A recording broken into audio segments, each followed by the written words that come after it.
السلام عليكم ورحمة الله وبركاته. أعوذ بالله من الشيطان الرجيم.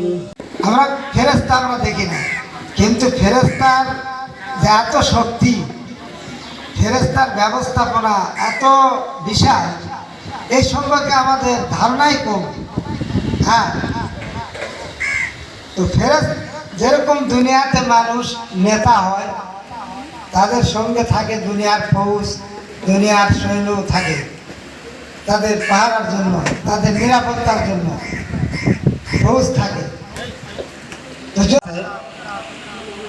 তার জন্য কি কোনো নিরাপত্তার ব্যবস্থা, তার হেফাজতের ব্যবস্থা আছে কিনা, এগুলি 5টি, আর গরিবদের জন্য 3টি।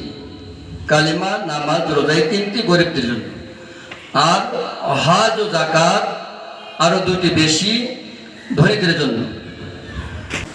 হজ করতে হবে, এটা আল্লাহ তাআলার হুকুম। আপনি যদি আল্লাহ তাআলাকে মানেন, তা আল্লাহর হুকুমকে অবশ্যই মানতে হবে। কি ঠিক না বলেন?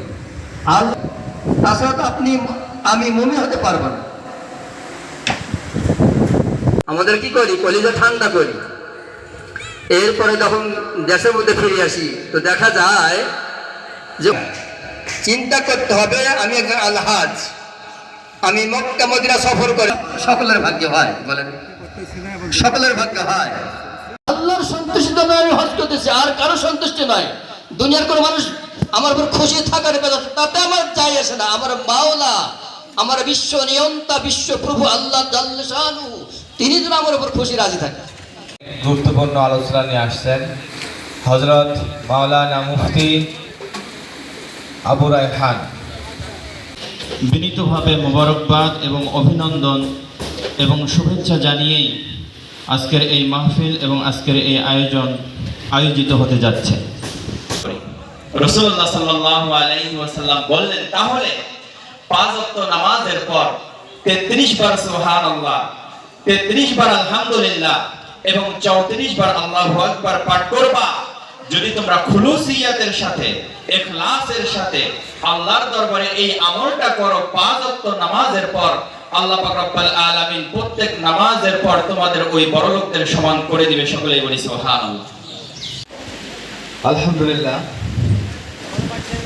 আপনারা অনেক কষ্ট করে এসেছেন, আমরা আপনাদের কৃতজ্ঞতা প্রকাশ করতেছি। কোরআনুল কারীমে বর্ণনা করেন, যারা এই হজের মাসে হজ করতে যায় তারা যেন ফালা রাফাসা ওয়ালা ফুসুকা ওয়ালা জিদালা ফিল হজ, হজের মধ্যে যেন তারা কোনো ধরনের অশ্লীল কথাবার্তা না বলে। এবং এরপরে আল্লাহ বলছেন যেন কোনো ফুসুক, কোনো গুনাহের কথাবার্তা না বলে। এবং এরপরে বলছে ওয়ালা জিদাল, কোনো ধরনের তর্কের মধ্যে যেন লিপ্ত না হয়।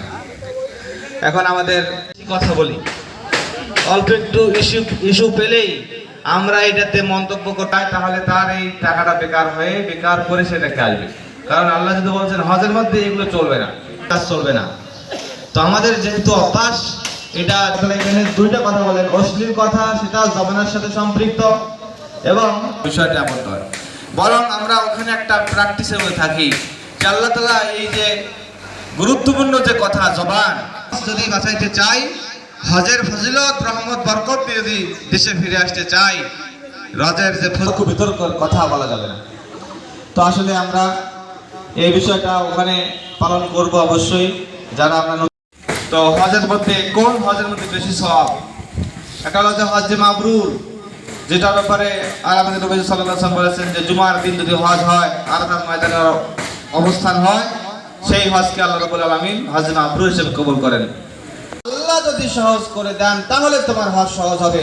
আল্লাহ যদি তোমার হজকে কঠিন করে রেখে দেন, তাহলে আমি যত বড় মুআল্লিম, যত বড় হাজী, যত বড় শিক্ষিত লোকের সঙ্গে যাই না কেন, আমার হজ কঠিন হবে।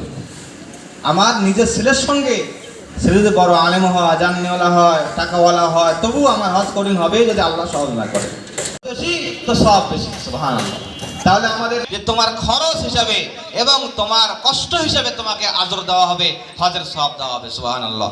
এজন্য আমরা অবশ্যই দোয়া করব আল্লাহ তাআলার কাছে যে আমাদের জন্য হজের আমলগুলো কঠিনই হোক, বাকি জানলা আল্লাহ সহজেই আমলগুলো আমাদের করার তৌফিক দান করেন, আমিন। নিকটবর্তী কাজ এগুলোর কাছে যাবে না, তাহলে জিনা হবে না। যদি কেউ এগুলোর কাছে যায়, তার দ্বারা জিনা করা সহজ হয়ে যাবে। এরকম ভাবে হজের মধ্যে গিয়ে আল্লাহ বললেন যে তোমরা যেটাও চলবে না, তর্কও চলবে না, কোন ধরনের অশ্লীল তার ব্যাপার আর ওনার ব্যাপার। বরং আপনার কাছে যতটুকু নিয়েছে, যেটা নিয়েছে, আপনি আপনার মূল হজকে, মূল কার্যক্রমকে আপনার ব্যয় দ্বারা আদায় করবেন। ইনশাআল্লাহ আল্লাহ তাআলা আপনার দিলের সাফাইয়ের কারণে, ইখলাসের কারণে, এটা মনে হয় হজটাই কেমন যেন হলো না। আসলে হজের আসওয়াক এটা চুমু দেওয়া সুন্নত, এমন সুন্নত যেটা সুন্নতে মুআক্কাদা নয়, না করলে সমস্যা নেই। কিন্তু আমরা অনেক সময় হাজীদের বেগুলোটা দেখে মনে হয় যে আমি হজ করতে গেলাম, তার তওয়াফটা ঠিক হলো কিনা কখনো শুনি নেই। আরে ভাই, তওয়াফ করলাম, আল্লাহ তওয়াফটা কবুল করলো কিনা? যে হজের মূল ফরজ যেটা আপনি ওমরা করেন, হজ করেন, মূল হলো তওয়াফ। ওমরাতে গেলে মূল তওয়াফ আর সাই। কারো কাছ থেকে আমি আফসোস পেলাম না যে তার সাইটা ঠিক হলো কিনা। আল্লাহ তাআলা আমাদেরকে যে অনুষ্ঠানটাকে বসাইছেন, এই আল্লাহ তাআলা খুব পছন্দ করেন। কারণ এটা হচ্ছে আল্লাহ তাআলার কাবা ঘর তপ করনেওয়ালা হাজি যারা আসছে তেনারাই, এবং যারা 2024 সালে হাজি যাবে এনারাই। সবাই আসতে পারে নাই,